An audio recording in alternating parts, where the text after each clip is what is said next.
भगवान एक हैं, यह दृढ़ विश्वास लेकर जो साधना करेगा उसे अवश्य ही भगवत प्राप्ति होगी।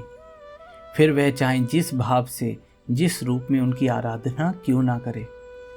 भगवान का नाम और चिंतन तुम चाहे जिस रीति से करो, उससे कल्याण ही होगा। जैसे मिश्री की डाली सीधी आओ या टेढ़ी करके खाओ, वह मीठी ही तो लगेगी। प्रश्न: ठाकुर, यदि सभी धर्मों के भीतर एक ही ईश्वर का वर्णन है तो फिर हर एक धर्म के वर्ण अनुसार ईश्वर अलग अलग क्यों प्रतीक होता है? उत्तर: ईश्वर एक है, परंतु उनके भाव विविध हैं। जिस प्रकार घर का एक प्रमुख व्यक्ति एक ही होता है, परंतु वह किसी का पिता होता है, किसी का भाई होता है तो किसी का पति लगता है, उसी प्रकार भाव भी भिन्न भिन्न होते हुए भी एक ही ईश्वर के होते हैं। जिस प्रकार माँ अपने बच्चों के स्वास्थ्य के अनुसार किसी के लिए दाल भात पकाती है तो किसी के लिए साबूदाने की व्यवस्था करती है, उसी प्रकार भगवान भी प्रत्येक मनुष्य के लिए उसके स्वभाव के अनुसार उपयुक्त साधना की व्यवस्था करते हैं। शंकराचार्य ने वेदांत दर्शन की जो अद्वैत मतानुसार व्याख्या की वह सत्य है, और जो रामानुजाचार्य ने विशिष्ट अद्वैत मतानुसार व्याख्या की वह भी सत्य है। मनुष्य को ईसाइयों की तरह दयावान होना चाहिए, मुसलमानों की तरह बाह्य विधि निषेधों के प्रति दृढ़ आस्थावान होना चाहिए तथा हिंदुओं की तरह सबके प्रति उदार और दानशील होना चाहिए। जब तुम बाहर के लोगों के साथ मिलो तो सबसे प्रेम करो, हिल मिलकर एक हो जाओ, देश भाव तनिक भी ना रखना। वह साकारवादी है, निराकार नहीं मानता, वह निराकारवादी है, साकार नहीं मानता, वह हिंदू है, वह मुसलमान है, वह ईसाई है।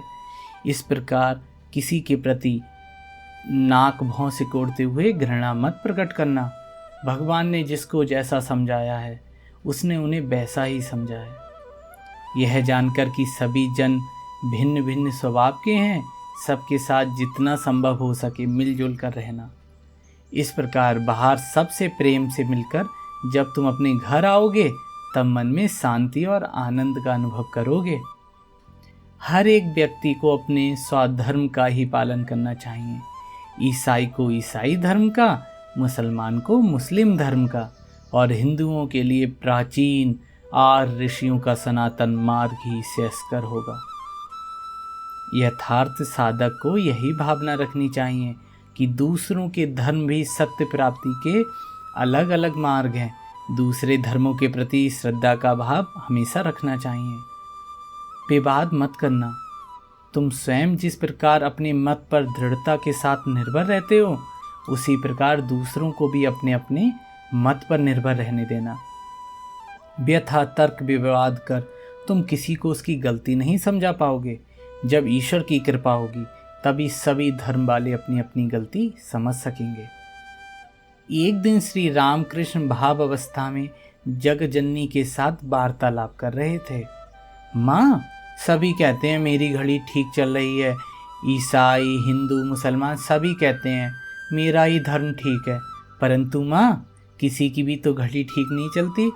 तुझे यथार्थ रूप से कौन समझ सकता है माँ? लेकिन तुझे व्याकुल होकर पुकारने पर तेरी कृपा से किसी भी धर्म मार्ग से तेरे पास पहुंचा जा सकता है।